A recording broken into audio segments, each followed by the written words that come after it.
को बदनाम करने के लिए, यानी राज्य का अपमान कैसा हो, इससे कभी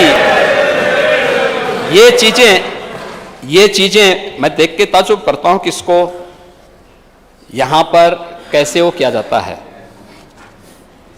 संभवतः उन्नाव की घटना हम अभी भूले नहीं होंगे। सपा नेता के प्लाट में गड़ी मिली दलित लड़की की लाश, ये सच था ना, उन्नाव तो ही बगल में है।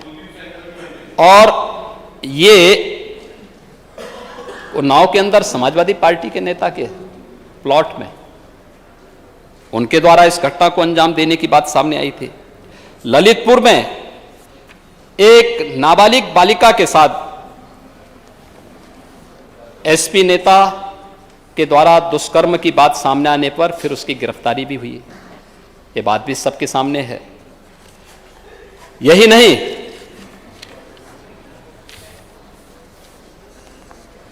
और भी तमाम मेरे सामने तो बहुत बड़ी वो है, लेकिन अगर मैं इसको पढ़ने लग जाऊंगा तो अनावश्यक रूप से एक वैसी स्थिति पैदा होगी। ज़्यादा नहीं बोलूंगा, लेकिन थोड़े बहुत हम कर लेंगे। यहां पर चोरी के वाहन के साथ एसपी नेता गिरफ्तार, 12 engine, 10 gear box, 2 Scorpio, Tata 407 समेत कई वाहन सामान बरामद किए गए। यानी अब ये लोग कानून व्यवस्था के बारे में हमसे प्रश्न करते हैं, वे भारतीय जनता पार्टी के कार्यकर्ताओं के बारे में प्रश्न करते हैं। क्या यह सच नहीं कि पिछली सरकारों के समय थाना और तहसीलें गिरवी रख दी जाती थी? एक भी भारतीय जनता पार्टी का कार्यकर्ता किसी थाने में नहीं जाता है, किसी तहसील में नहीं जाता है, अनावश्यक सिफारिश करने नहीं जाता है। और कोई भारतीय जनता पार्टी का कार्यकर्ता ट्रांसफर पोस्टिंग में उसको सौदेबाजी नहीं करता है, उसका उद्योग नहीं बनाता है। लेकिन भारतीय जनता पार्टी के कार्यकर्ताओं को भी यहां कटघरे में खड़ा करने का प्रयास किया गया। हम सच्चाई को क्यों जो है स्वीकार नहीं कर पाते हैं? और मुझे लगता है कि जिस दिन व्यक्ति सच स्वीकार कर लेगा ना, बहुत सारी समस्याओं का स्वतः समाधान होता हुआ दिखाई देगा। लेकिन सच न स्वीकार करना ही मुझे लगता है कि जनता जनार्दन के द्वारा जो ये जनादेश दिया गया ना, उसी का एक परिणाम भी है। जनता जानती है कि कितना सच बोलेंगे आप लोग, इसलिए जो है उसमें बहुत ज़्यादा विश्वास भी नहीं करती है, और आप लोगों को जो है बार बार उधर की व्यवस्था उधर करने का काम भी कर रही है। मेडिकल कॉलेजेस की स्थिति क्या थी महोदय? प्रदेश के अंदर अगर हम इसकी चर्चा कर ही लें, प्रदेश के अंदर कैसे यहां की व्यवस्था को कैसे बदनाम करने का काम किया गया यूपी को, और कैसे उत्तर प्रदेश के अंदर स्वास्थ्य की सुविधाएं 2017 के पहले बदहाल थी। स्वास्थ्य की सुविधाओं को भारत सरकार life support ambulance Uttar Pradesh सरकार को देना चाहती थी। लाइफ सपोर्ट एम्बुलेंस पिछली सरकार ने नहीं ली, फ्री में मिल रही थी, नहीं ली। मार्च 17 में जब मुख्यमंत्री बना, मुझे पता लगा कि हमें लाइफ सपोर्ट एम्बुलेंस मिल रही हैं, तो मैंने उस समय के अपने स्वास्थ्य मंत्री जी से कहा, मैंने कहा भी क्या शर्त इसकी है? कहा कोई शर्त नहीं, केवल एक पत्र हमारा जाना है, हम उसको स्वीकार करें। हमारे स्वास्थ्य मंत्री गए और वे सभी लाइफ सपोर्ट एम्बुलेंस यूपी को प्राप्त हुई है। हर जनपद में आज के दिन हमारे पास बड़े जनपद में 4 से 5, छोटे जनपद में 2 से 3 life support ambulance Uttar Pradesh के अंदर मौजूद हैं। उनकी कीमत को हम लोगों ने कोविड कालखंड में पहचाना है कि क्या उसकी कीमत होती है, कि उसका महत्व क्या होता है, वह भी हम लोगों ने प्रदेश के अंदर देखा। दूसरा, इससे ज्यादा प्रमाण और क्या हो सकता है कि प्रदेश ने अपने यहां जो लक्ष्य इस दिशा में प्राप्त किया है। मैं अभी भारत सरकार के कुछ डाटा देख रहा था, और मैं इस चीज को देख रहा था कि कैसे उत्तर प्रदेश ने स्वास्थ्य सूचकांक में एक बेहतर स्थान प्राप्त किया है। खासतौर पर एनएफएचएस के जो फोर्थ की जो तुलना में एनएफएचएस की फिफ्थ में जो संस्थागत प्रसव की संख्या है वह 67.80% से बढ़कर के 83.4% हुई है और यह राष्ट्रीय औसत में जबकि यानी इस दौरान मात्र 9.67% की बढ़ोतरी हुई उत्तर प्रदेश में। इसमें सर्वाधिक बढ़ोतरी उत्तर प्रदेश के अंदर हुई। टीकाकरण में बच्चों के टीकाकरण के लक्ष्य को भी उत्तर प्रदेश ने बेहतर तरीके से पूरा किया और उत्तर प्रदेश ने जो हमेशा उत्तर प्रदेश में लिंगानुपात को लेकर के तमाम हमारे जनपदों पे आरोप प्रत्यारोप लगते थे, उसको भी बेहतर करने का कार्य किया। ये चीजें दिखाती हैं उत्तर प्रदेश के अंदर मैटरनल एनीमिया में, संस्थागत प्रसव में, शिशु मृत्यु दर में और सभी अन्य मानकों में विगत 5 वर्ष के अंदर अभूतपूर्व सुधार हुआ। आजादी में 1947 से लेकर के 2017 तक प्रदेश में राज्य सरकार के स्तर पर मात्र 12 गवर्नमेंट मेडिकल कॉलेज खुल पाए थे 70 वर्षों में और 17 से लेकर के अब तक हम लोग 33 नए मेडिकल कॉलेज का निर्माण या तो प्रारंभ या तो कर चुके हैं या प्रारंभ कर रहे हैं, चल रहा है, उसमें कार्य चल रहा है। 1 डिस्ट्रिक्ट 1 मेडिकल कॉलेज के लक्ष्य को प्राप्त करने की दिशा में राज्य सरकार तेजी के साथ आगे बढ़ रही है। प्रदेश के अंदर एम्बुलेंस के बेड़े को बढ़ाने, उसकी स्ट्रेंथनिंग करने, उसको डिसेंट्रलाइज करने की कार्रवाई भी युद्ध स्तर पर वर्तमान में चल रही है और इससे ज्यादा प्रमाण और क्या हो सकता है महोदय। इस सदी की सबसे बड़ी महामारी कोरोना आया था और कोरोना कालखंड में हर व्यक्ति परेशान था, नई बीमारी थी, कोई उपचार नहीं था, क्या होना है। उस समय विपक्ष ने किस प्रकार की भूमिका का निर्वहन किया था, क्या स्थिति थी। अरे कोरोना एक अदृश्य शत्रु था, होना यह चाहिए था कि हम सबको मिलकर प्रधानमंत्री मोदी जी के साथ मिलकर के देश की लड़ाई को आगे बढ़ाना चाहिए था। पहली बार हुआ जब प्रधानमंत्री यानी किसी देश का कोई प्रधानमंत्री देश का नेतृत्व, देश को लीड कर रहा हो और फ्रंट फुट पर आकर के लोगों को नेतृत्व दे रहा हो, लेकिन विपक्ष उसमें भी राजनीति करने से नहीं चूका। आपने देखा होगा कहां थे लोग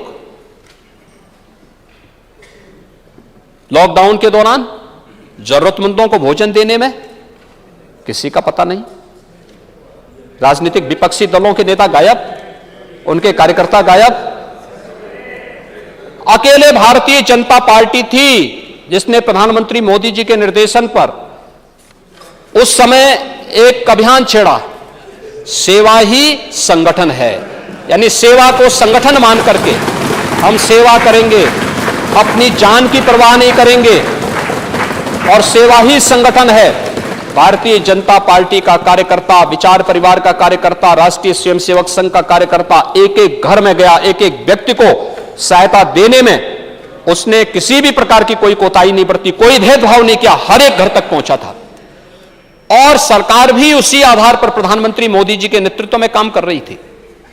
महोदय, परिणाम आए। मैं कुछ डाटा दे रहा हूं और नेता प्रतिपक्ष अगर उसको नोट कर लेंगे तो अच्छा होगा कि ये चीजें उनके लिए बहुत महत्वपूर्ण होंगी। आप प्रोसीडिंग का हिस्सा ही मंगा सकते हैं, कोई दिक्कत नहीं है, लेकिन मैं चाहूंगा कि नोट करेंगे तो एक गंभीरता बनेगी, लोगों को सुनने में अच्छा भी लगेगा। देखिए, उत्तर प्रदेश की आबादी 25 करोड़ है। आज कुल एक्टिव केस कोविड के आए हैं 127। अब तक उत्तर प्रदेश में कुल रिकवरी हुई है 20,54,935 की, यानी इतने लोग ठीक होकर के कोविड से मुक्त हो चुके हैं, उनको कोरोना नहीं है। कुल मृत्यु हुई है, यानी हमारा जो रिकवरी रेट है वह है 98.8%। कुल मृत्यु 23,519 की पिछले 2 साल से अधिक समय में, मार्च 2020 से लेकर के अब तक। कुल टेस्ट हम लोगों ने किए हैं 11,40,53,968 की। कुल टीकाकरण हम लोगों ने इस दौरान किए हैं वो 32,55,73,442 वैक्सीन भी उपलब्ध करवाए हैं। और आरटीपीसीआर की जो लैब्स स्थापित की है वो 209 लैब्स इस दौरान प्रदेश के अंदर हम लोगों ने स्थापित की है। आज हम 4 लाख टेस्ट पर डे करने की क्षमता रखते हैं। हमारे पास जो कुल बेड्स हैं 1,61,000 से अधिक हमारे पास बेड्स मौजूद हैं जो कोविड के लेवल 1, लेवल 2, लेवल 3 के हैं, जिसमें हम कोविड के पेशेंट को उपचार की सुविधा उपलब्ध करा सकते हैं। और महोदय, अगर मैं इसकी तुलना अन्य राज्यों से करूं, यद्यपि ये बेमानी होगी, लेकिन फिर भी मैंने कहा यहाँ पे जो ये कहते हैं कि यूपी में बदहाल स्थिति है, बदहाल स्थिति, तो बदहाल स्थिति इसलिए है क्योंकि विरासत में हमें बदहाल स्थिति मिली थी। अगर हमें अच्छी स्थिति मिली होती तो हम उसको और अच्छा करते। हमें बदहाल मिली थी, उस बदहाल से उभारने में कुछ तो समय लगता। 5 साल में हमने उसे बदहाली की स्थिति से ऊपर किया। ठीक कहा हमारे डिप्टी सीएम श्री ब्रजेश पाठक जी ने कि जो बदहाल स्थिति हमें मिली थी उस पर हमें शर्म आती है, क्योंकि जो बदहाल स्थिति उस समय मिली थी 17 में, क्या स्थिति थी उस समय? उस समय की स्थिति बदहाल थी। और उसी स्थिति पे उन्होंने टिप्पणी की थी कि हमें विरासत में विपरीत परिस्थितियां मिली थी, उस बदहाल स्थिति को उभारने में हमें समय मिला। 3 वर्ष का कार्यकाल मात्र मिला, क्योंकि 2 साल तो कोविड प्रबंधन में हमारी पूरी ताकत खर्च हुई, पूरा हमें संसाधन उसमें झोंकने पड़े। अगर महोदय मैं महाराष्ट्र की तुलना करूं, क्योंकि महाराष्ट्र के इनके मित्र कभी कभी यहां आते हैं, चुनाव में भी सहयोग करने के लिए पहुंचे थे। महाराष्ट्र की कुल जनसंख्या है 12,57,00,000, यानी यूपी की आबादी की आधी। वहां पर पॉजिटिव केस कुल हुए थे 78,83,818। नोट कर लें, हमारे यहां जो हुआ है वह 20,54,935 ये रिकवरी हुई है। और प्लस इसमें आज के जो एक्टिव केस होंगे उस एक्टिव केस को जोड़ेंगे। आज एक्टिव केस हमारे यहां कुल यहां पे उत्तर प्रदेश में 878 के आसपास बचे हैं, तो ये इसको जोड़ लेंगे, कुल हमारे पास इतने पॉजिटिव हैं। लेकिन महाराष्ट्र में पॉजिटिव केस कितने हैं? 78,83,818 हुए थे।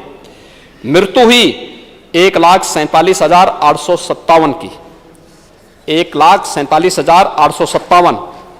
यूपी की आधी आबादी, मृत्यु यूपी से कई गुना ज्यादा, यूपी में 23,519। कुल टीकाकरण वहां हुआ है 16,65,00,000। अब दूसरे इनके मित्र हैं दिल्ली में, जिन्होंने यूपी और बिहार के श्रमिकों को और नौजवानों को दिल्ली से बाहर कर दिया था। कुल आबादी है 3 करोड़। पॉजिटिव केस हैं, कुल पॉजिटिव केस वहां हुए थे 18,68,550। मृत्यु हुई 26,160, 26,160। और टीकाकरण हुआ है 3,41,60,000।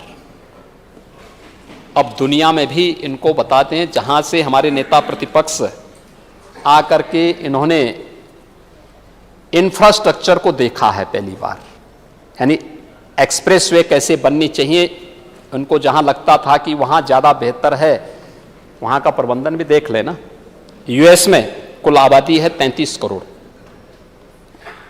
जो पॉजिटिव केसेस वहां हुए थे उनकी संख्या थी 8,37,62,000 और मृत्यु हुई है 10,02,524। ब्राजील आबादी है 21,28,00,000। कुल पॉजिटिव केसेस हुए हैं 3,02,52,618 और मृत्यु हुई है 6,62,011 की। महोदय, कोविड प्रबंधन प्रधानमंत्री मोदी जी के नेतृत्व में देश ने अपने सभी संसाधनों को लगा करके पूरा करने का काम किया। जीवन भी बचाना है, जीविका को भी बचाना है। और जीवन और जीविका को बचाने के लिए उत्तर प्रदेश की हमारी टीम ने उस समय जो परिणाम दिए, सर्वत्र उसकी सराहना हुई। हमारे पास जो संसाधन थे, उन संसाधनों का बेहतर उपयोग किया गया।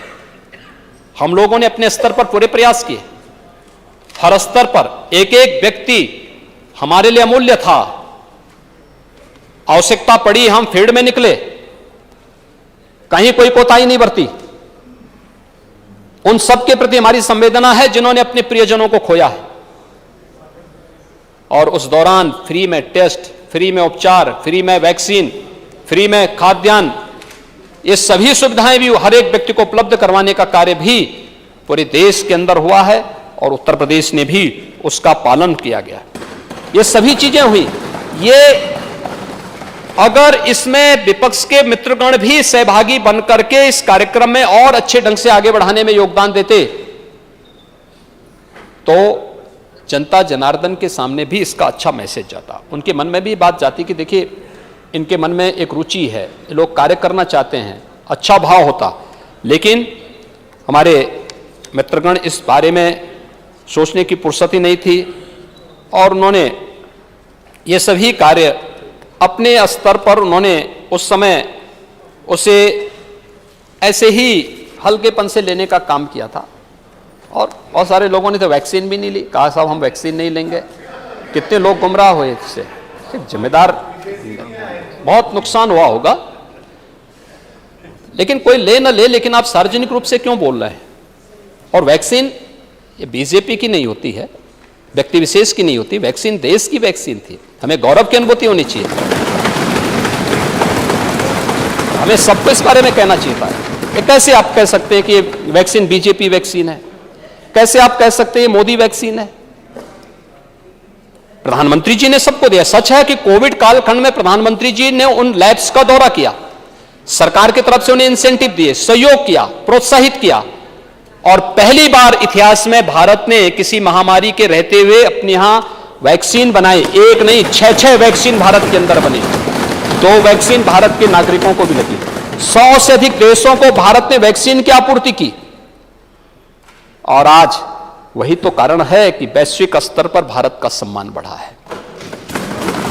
कहीं भी कोई बात होती है, भारत के प्रति लोगों के मन में एक भाव पैदा होता है, सम्मान का भाव पैदा होता है। भारत लीड करेगा दुनिया को, एक भाव।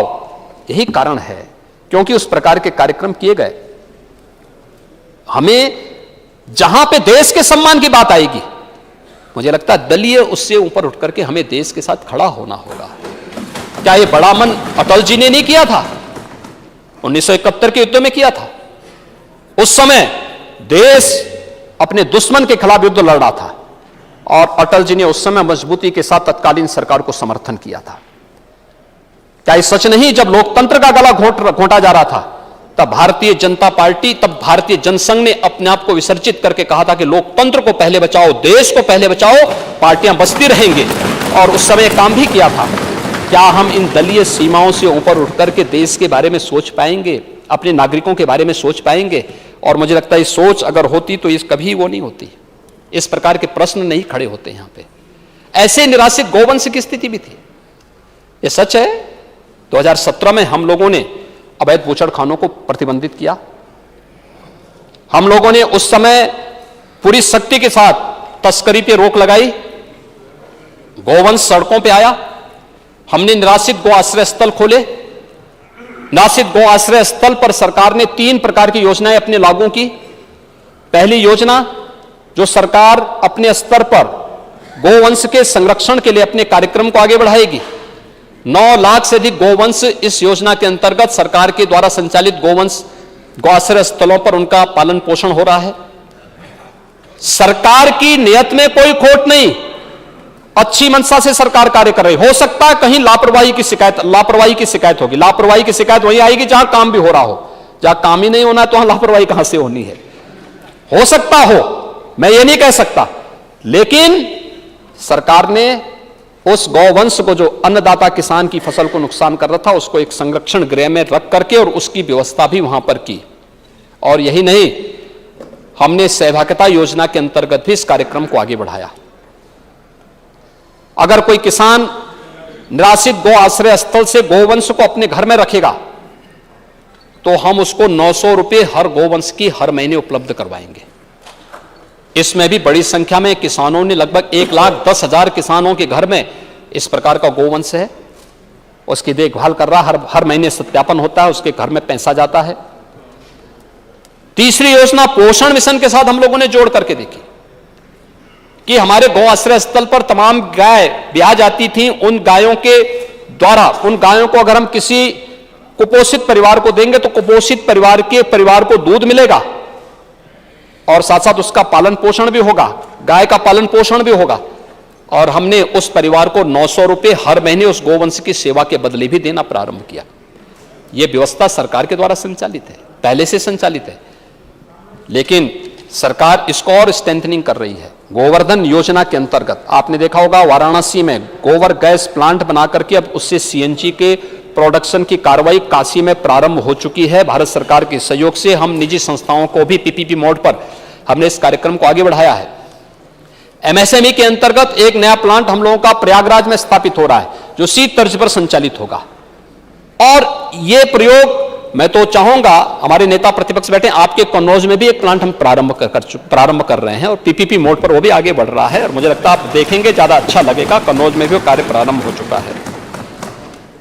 यह कार्यक्रम हम लोगों ने प्रदेश के अंदर सफलतापूर्वक आगे बढ़ाने का काम किया है। और ये चीजें जो आप उस दिन जनहानि की बात मिल्कीपुर से हमारे माननीय वरिष्ठ सदस्य हैं अवधेश प्रसाद जी बोल रहे थे, आप जो चित्र बता रहे थे संभवतः तो वह वहीं का था। हमने कुछ और योजनाएं प्रारंभ की, आपके उसमें इसलिए आना आवश्यक है क्योंकि मैं आपको धन्यवाद देता हूं कि आपने अपना समय निकाल करके आज यहां पर सदन में भी आप आए और साथ साथ आपने ये चीजें भी यहां पे जब इस सदन को ई विधान के साथ जोड़ने का काम हुआ, नेशनल ई विधान एप्लीकेशन के साथ एक पूरा सदन जुड़ा, देश के अंदर बहुत अच्छा मैसेज गया जब एक मंच पर एक कार्यक्रम में लोकसभा के अध्यक्ष, विधानसभा के अध्यक्ष, नेता सदन, नेता प्रतिपक्ष सब एक साथ उस अभियान के साथ जुड़े, मैसेज देश के अंदर अच्छा गया। देखिए यह अवसर राजनीति करने का नहीं होता जी, राजनीति करने के लिए आपके पास भी ढेर सारे अवसर हैं, हमारे पास भी ढेर सारे अवसर हैं और ये अवसर होते हैं जब हम लोग मिल करके प्रदेश की छवि को देश के अंदर अच्छी बना सकते हैं। मैसेज देश के अंदर जाता है, लोग उसको स्वीकार करते हैं कि देखिए साहब किस रूप में काम हो रहा है। और क्या प्रदेश में पुलिस रिफॉर्म का परिणाम नहीं आया, यहां इन्वेस्टमेंट हुआ, रोजगार के अवसर सृजित हुए, प्रदेश के नौजवानों को प्रदेश के अंदर कार्य मिला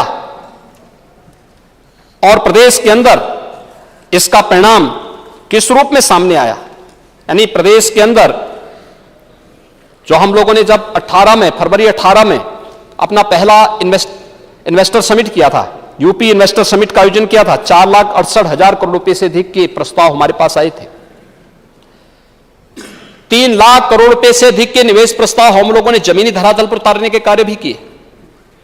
अनेक जो यूनिट थी उन्होंने प्रोडक्शन भी शुरू किया और प्रदेश के नौजवानों को रोजगार भी मिला, नौकरियां मिली, रोजगार मिला, उसके साथ जुड़ने का एक अवसर उन्हें प्राप्त हुआ। प्रदेश में एक नई स्थिति, लोगों के मन में एक विश्वास नया जुड़ा है। और क्या ये सच नहीं कि आज प्रदेश में अगर दंगा नहीं है, सुरक्षा का माहौल है, तो देश और दुनिया का हर निवेशक उत्तर प्रदेश के अंदर अपना निवेश करने के लिए उत्सुक दिखाई देता है। और अभी 3 जून को मैं फिर आमंत्रित करूंगा आपको, आदरणीय प्रधानमंत्री जी के कर कमलों से 75,000 करोड़ रुपए से अधिक के निवेश प्रस्ताव को फिर से हम ग्राउंड ब्रेकिंग करने जा रहे हैं। उनके शिलान्यास के कार्यक्रम को यहां पर प्रधानमंत्री जी के कर कमलों से उसको आगे बढ़ाने का कार्य कर रहे हैं। क्या ये प्रदेश के विकास में सहभागी नहीं? क्या विपक्ष को अपने साथ मिलकर के कार्यक्रम को आगे, एक साथ मिलकर के, सत्ता पक्ष के साथ मिलकर के इस कार्यक्रम में सहभागी नहीं बनना चाहिए था? आप अपनी बात करेंगे, हम अपनी बात करेंगे, लेकिन जब विकास की बात आएगी दोनों को मिलकर के उस कार्यक्रम को आगे बढ़ाना होगा। और मुझे लगता है एक ग्राउंड ब्रेकिंग का एक कार्यक्रम यहां पर आज अगर हर एक निवेशक इस दिशा में आगे बढ़ रहा है तो मुझे लगता है कि हमें उत्तर प्रदेश की इस उपलब्धि पर गौरव की अनुभूति करनी चाहिए, हर उत्तर प्रदेश वासी को करनी चाहिए। और मुझे लगता है प्रतिपक्ष उत्तर प्रदेश के बाहर का नहीं, उत्तर प्रदेश के अंदर का ही है, तो कम से कम उसको तो बोलना चाहिए कि हमारा उत्तर प्रदेश अब दंगा विहीन है, दंगा मुक्त है। अब उत्तर प्रदेश में दंगे नहीं होते हैं, उत्तर प्रदेश में शांति है, सौहार्द है। अच्छा मैसेज देना चाहिए। आप लोग भी अगर यही बोलेंगे कि साहब यहां बाहर जाकर के आप उत्तर प्रदेश की छवि को धूमिल करेंगे और उसके बाद फिर टिप्पणी करेंगे सब नहीं हो रहा है, तो कैसे काम चल सकता है। एक जिम्मेदार विपक्ष की जिम्मेदारी बनती है कि वह भी अपनी जिम्मेदारी को समझें कि कैसे हम इस कार्यक्रम को आगे बढ़ा सकते हैं। महोदय, यही नहीं, बिजली उत्पादन की बात भी हमारे नेता प्रतिपक्ष के द्वारा यहां पर कही गई, बड़े जोर शोर से कही गई। अच्छा है, उनको कहना भी चाहिए। और ये भी सच है कि बहुत सारे पीपीए उनके समय में ऐसे हुए थे, उनको उनके पहले की सरकार के समय जो बहुत महंगे महंगे दाम पे हुए थे। सवाल यह है कि आपने प्रोडक्शन करके किया क्या आपके समय में। देखिए प्रदेश की छवि क्या बन चुकी थी। छवि यह थी जहां प्रदेश की सड़कों पे गड्ढे हो जाएं, शुरू हो जाएं, मान लो उत्तर प्रदेश की सीमा आ गई, 17 के पहले छवि थी, और जहां सायकाल होते ही अंधेरा प्रारंभ हो जाए उत्तर प्रदेश आ गया। यही तो होता था। आज उत्तर प्रदेश की इंटर स्टेट कनेक्टिविटी हो, आ रहा हूं चाचा पे भी आ रहा हूं। नहीं, मैं क्या कह रहा हूं भाई, सवाल वही सी पे मैं आ रहा हूं। इंटर स्टेट कनेक्टिविटी,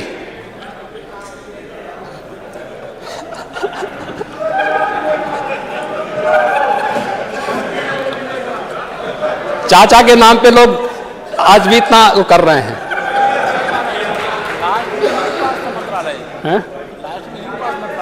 हाँ, इंटर स्टेट कनेक्टिविटी, 4 लेन की कनेक्टिविटी से जुड़े हैं। उत्तर प्रदेश के अंदर एक्सप्रेस हाईवे, मैं उसमें बहुत वो नहीं आना चाहता, अब उत्तर प्रदेश एक्सप्रेस वे के रूप में जाना जा रहा है। और इसलिए मैं कह रहा हूं कि आगरा लखनऊ एक्सप्रेसवे से पहले यमुना एक्सप्रेसवे बन चुका था, और यमुना एक्सप्रेसवे के पहले मुंबई पुणे एक्सप्रेसवे बन चुका था। उससे पहले सरदार अटल बिहारी वाजपेयी जी ने इस देश के अंदर स्वर्णिम चतुर्भुज योजना के अंतर्गत अंतर्राष्ट्रीय मानक के हाईवे कैसे बनने चाहिए, यह इस देश को दे दिया था। मुझे लगता है कि अटल जी के मॉडल को हमें देखना चाहिए था,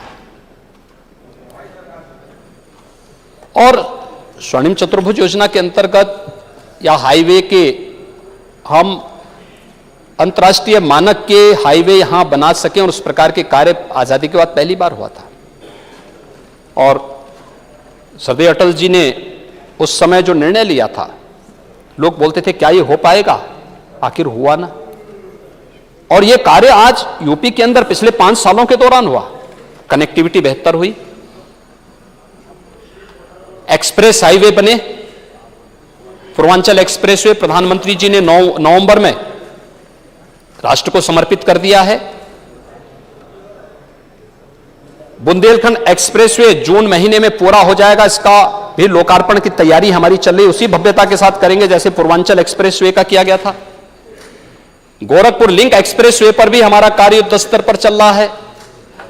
गंगा एक्सप्रेसवे, आपने गंगा एक्सप्रेसवे में खन्ना जी को भी कटघरे में खड़ा किया, कम से कम खन्ना जी की वरिष्ठता का ही ध्यान रखे होते। आप नारा लगा रहे थे एक दिन की फर्रुखाबादी चूसे गन्ना और एक्सप्रेसवे ले गए खन्ना।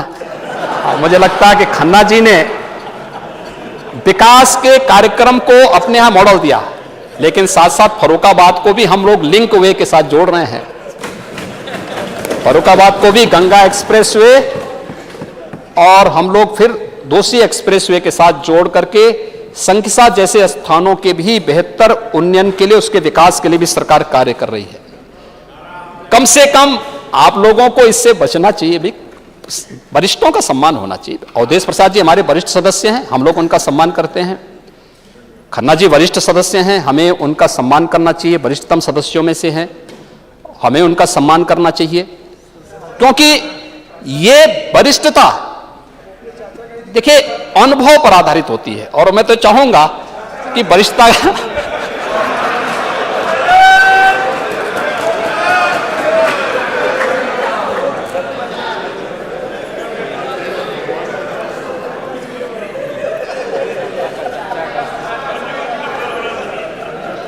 महोदय, हम लोग इस वर्ष के अंत तक जो हमारी विद्युत क्षमता की स्थिति है, अभी ओबरा सोनभद्र की, जवाहरपुर एटा की, पन की कानपुर नगर, घाटमपुर कानपुर बिहार, ये सभी यूनिट जब प्रारंभ होंगी तो हम लोग प्रदेश में ऊर्जा उत्पादन के लक्ष्य को 2016 की तुलना में दोगुना करने की क्षमता उत्तर प्रदेश अर्जित करने वाला है। महत्वपूर्ण ये नहीं कि आपने कितना उत्पादन किया है, महत्वपूर्ण यह आपने डिस्ट्रीब्यूशन कैसे किया है। आज प्रदेश के अंदर हर एक जिला मुख्यालय को 24 घंटे की विद्युत की आपूर्ति उत्तर प्रदेश सरकार के माध्यम से हमारा ऊर्जा विभाग कर रहा है। तहसील मुख्यालयों को भी 20 से 22 घंटे करने का प्रयास कर रहा है और ग्रामीण क्षेत्रों में भी विद्युत की आपूर्ति कर रही। कोई भेद नहीं, जो गोरखपुर में मिलेगा वही लखनऊ में मिलेगा, जो लखनऊ में मिलेगा वही हरदोई में मिलेगा, और वही इटावा और मैनपुरी में भी मिलेगा, वही एटा में भी मिलेगा, वही रामपुर में भी मिलेगा। अब पिक एंड चूज नहीं है, सबको एक समान भाव के साथ बिजली वितरण हो रहा है। यही तो है सबका साथ सबका विकास का भाव। विकास सबका, भेदभाव किसी के साथ नहीं, सुरक्षा सबकी, सम्मान सबका, लेकिन तुष्टीकरण नहीं, अराजकता फैलाने की छूट किसी को नहीं, अव्यवस्था फैलाने की छूट किसी को नहीं। सरकार इसके लिए पूरी प्रतिबद्धता के साथ कार्य कर रही है और इन्हीं मूल्यों के लिए राज्य सरकार लगातार कार्य कर रही है। हम लोगों ने रोजगार के क्षेत्र में काम किया। प्रदेश के अंदर युवाओं के बारे में पहले बोल चुका था। Centre for monitoring Indian economy, CMI के द्वारा जो अपने ताजा आंकड़े प्रस्तुत किए गए हैं, उसमें उन्होंने स्वयं इस बात को कहा 2016 में प्रदेश की बेरोजगारी दर 18% थी और अप्रैल 22 में यह 2.9% रह गई है। ये उत्तर प्रदेश की उस तस्वीर को प्रस्तुत करता है कि पिछले 5 वर्षों के अंदर उत्तर प्रदेश के अंदर क्या कुछ हुआ है। ये हम लोगों ने प्रदेश के अंदर दिया। मेट्रो का है, मेट्रो पिछली सरकार ने कुछ काम किए होंगे, 18 किलोमीटर का कुछ काम हुआ था, आज 90 किलोमीटर मेट्रो का संचालन उत्तर प्रदेश के अंदर हो रहा है। एयर कनेक्टिविटी, 4 एयरपोर्ट क्रियाशील थे, उसमें से सही रूप में कहें तो 2 एयरपोर्ट सही रूप में क्रियाशील थे, लखनऊ राजधानी का और वाराणसी का। गोरखपुर में कभी कभी एक फ्लाइट आती थी और आगरा में कभी कभी एक फ्लाइट आ जाती थी। आज हमारे 9 एयरपोर्ट फंक्शनल हैं। 5 नए इंटरनेशनल एयरपोर्ट के साथ उत्तर प्रदेश देश का पहला राज्य बनने जा रहा है। जेवर में हम लोग एयरपोर्ट वहीं पे बना रहे हैं। मैं धन्यवाद दूंगा वहां के माननीय विधायक, माननीय सांसद और अन्य जनप्रतिनिधियों का, जिन्होंने सहयोग किया और वहां पे सभी किसानों के विश्वास को जो लेकर के, जहां पे पहले भट्टा पारसोल की घटना घटित हुई, गोली चली थी, आज वहां पर वहां के अन्नदाता किसानों ने विकास के कार्यक्रम के साथ जुड़ करके इंटरनेशनल ग्रीनफील्ड एयरपोर्ट के निर्माण के लिए अपना योगदान दे रहे हैं और आज वहां पे एक इंटरनेशनल एयरपोर्ट के निर्माण का कार्य युद्ध स्तर पर प्रारंभ भी हो चुका है।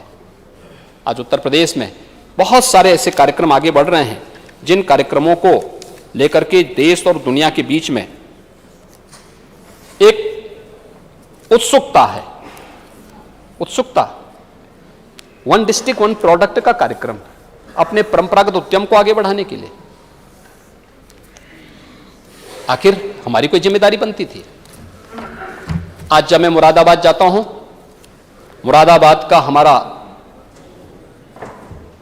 जो हस्तशिल्पी है, जो कारीगर है, उसके चेहरे पर खुशी दिखाई देती है, क्योंकि सरकार ने उसको तकनीक दी, सरकार ने उसे पॉल्यूशन कंट्रोल बोर्ड के शिकंजे से मुक्त करने का काम किया, सरकार ने उसे एक अवसर दिया।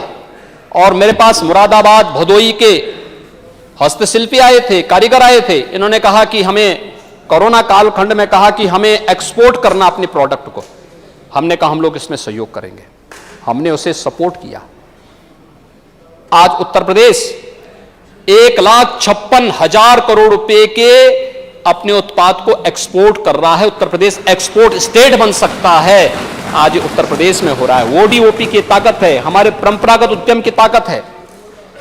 लाखों लोगों को रोजगार मिला है, कम लागत में ज्यादा रोजगार, और आत्मनिर्भर भारत के लक्ष्य को प्राप्त करने के आदरणीय प्रधानमंत्री जी के विजन को प्राप्त करने की दिशा में यह एक बेहतर प्रयास उत्तर प्रदेश के द्वारा ओडीओपी के माध्यम से हुआ। विश्वकर्मा श्रम सम्मान योजना, 16 ऐसे हस्तशिल्पियों के प्रशिक्षण का कार्यक्रम। प्रशिक्षण के दौरान सरकार उसे मानदेय देगी, टूल किट उपलब्ध कराएगी, बैंकों से लोन उपलब्ध करवाएगी और फिर सब्सिडी देकर के उन्हें आर्थिक स्वावलंबन की ओर अग्रसर करेगी।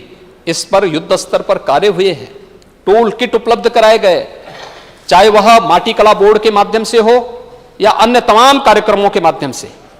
ये चीजें दिखती हैं, ये नए भारत का नया उत्तर प्रदेश है। हमारे पास पोटेंशियल है, उस पोटेंशियल को कभी मंच नहीं मिल पाया था, उसे सम्मान देने का काम नहीं हुआ था, उसे आगे बढ़ाने का कार्य हम लोगों ने इस दौरान प्रदेश के अंदर किया।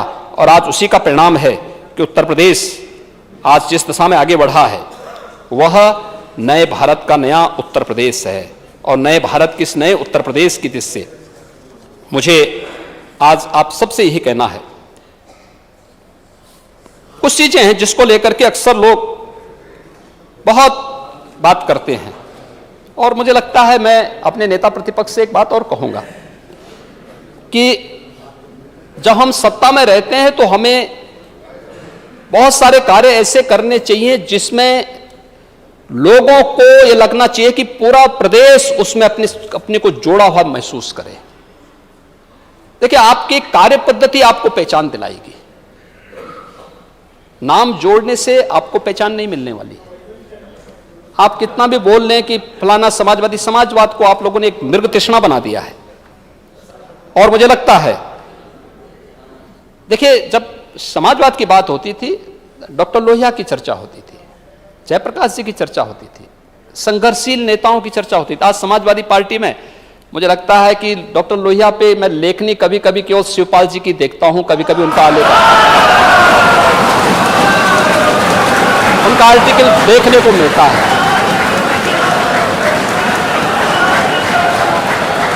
आपको सही मायने में लोहिया जी को पढ़ना चाहिए।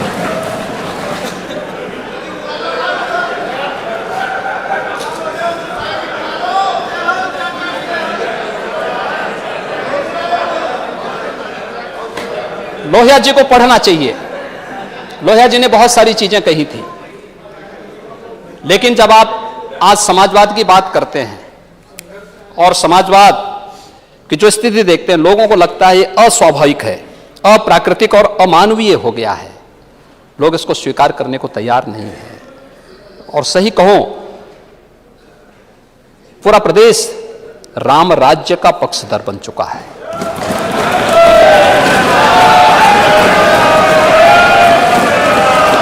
राम राज्य ये कोई धार्मिक व्यवस्था नहीं है। राम राज्य ये सर्वकालिक, सार्वदेशिक और सार्वभौमिक, काल परिस्थिति से अप्रभावित एक शाश्वत व्यवस्था है जो हर परिस्थिति में कार्य करने की क्षमता रखती है। कोरोना आए या जाए, हम प्रदेश की जनता का बाल बांका नहीं होने देंगे, वह क्षमता। और मुझे लगता है उस परिस्थिति के लिए हमें तैयार होना होगा। आप इसको कहते हैं कि इसके लिए हम पे लेवल लगता है, हम राष्ट्रवादी हैं। और ठीक है, हमें गर्व की अनुभूति होती है जब हम पे राष्ट्रवादी होने का आरोप लगाया जाता है।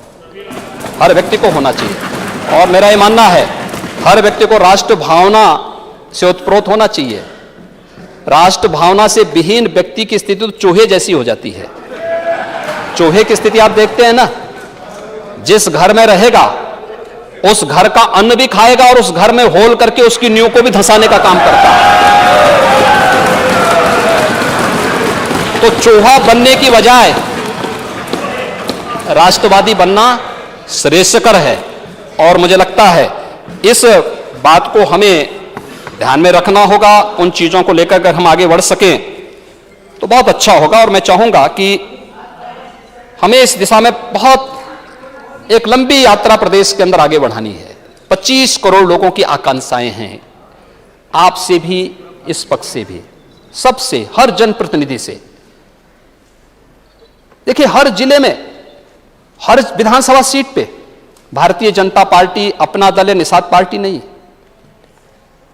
अलग अलग पार्टी से जुड़े हुए जनप्रतिनिधि चुने गए हैं। कहीं समाजवादी पार्टी है, कहीं पर जो है सुहेलदेव राजभर पार्टी है, कहीं पर राष्ट्रीय लोक दल है, कहीं पर कांग्रेस है, कहीं बहुजन समाज पार्टी है, कहीं पे जनसत्ता पार्टी है, कहीं पे कोई अन्य जीते हैं।